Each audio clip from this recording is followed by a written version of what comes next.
Hey everyone, welcome to my channel. I hope you're all having a fantastic day. Kelly Ripa still laughed on camera, her voice bright as morning television, her smile practiced but warm.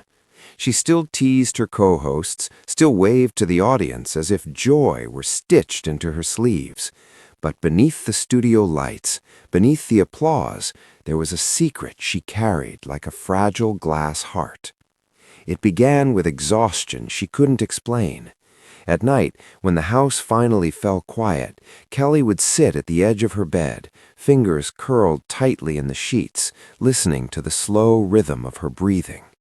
The diagnosis echoed in her mind, soft-spoken, clinical, devastating. Cancer, a word that shrinks the world in an instant. She told almost no one. Not because she was ashamed, but because she was a mother first. Michael, Lola, and Joaquin still needed her laughter. They still needed the normalcy of burnt toast mornings, quick hugs in the hallway, and late-night texts that simply said, "I love you." She didn't want their world to crack before it had to. So Kelly fought quietly. Chemotherapy appointments were tucked between work meetings. Hospital hallways became places she walked alone, sunglasses hiding more than tired eyes. She learned how to smile through nausea, how to joke through fear. Strength became her second skin.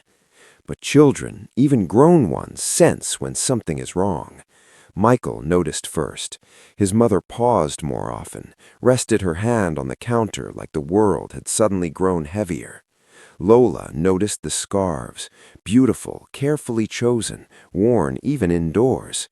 Joaquin noticed the silence, the way Kelly sometimes stared out the window, lost in thoughts she never shared. The truth came out on an ordinary evening. The family sat around the dinner table, half-eaten plates between them, laughter fading into a quiet that felt too heavy. Kelly reached for her water, her hand trembling just slightly. Mark met her eyes, and she nodded. "I need to tell you something," Kelly said.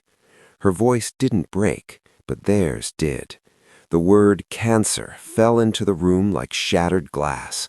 Lola's chair scraped back as tears spilled instantly, raw and unfiltered. "Why didn't you tell us?" she cried, fear and love tangled together. Joaquin stared at the table, fists clenched, jaw tight as if holding himself together by sheer will. Michael stood, crossing the room in 2 steps, wrapping his arms around his mother like he could shield her from everything. Kelly finally let herself cry. "I didn't want you to be scared," she whispered. "I wanted to be strong for you."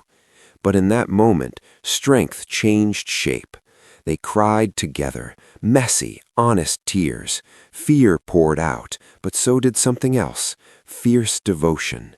Her children asked questions, some whispered, some broken. "Are you going to be okay? Does it hurt? How can we help?" Kelly realized then that love doesn't weaken when you share the truth, it multiplies. From that day on, the house filled with quiet acts of courage. Lola cooked dinners and pretended not to worry when Kelly pushed food aside.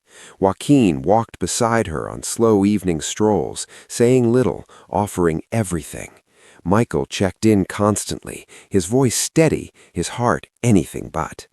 There were hard days, days when Kelly couldn't get out of bed, days when mirrors felt cruel, days when fear returned, loud and uninvited.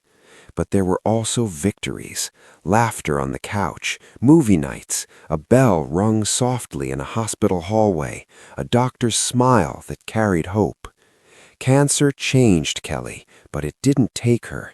It taught her children that heroes aren't invincible. They're human. They're brave even when they're afraid. They fight, not loudly, not for applause, but for love. And when Kelly finally stepped back into the sunlight, thinner but standing, her children stood beside her, not broken, but stronger than ever. Because sometimes the hardest battles reveal the deepest bonds, and sometimes the greatest strength is letting your children see you fight and survive.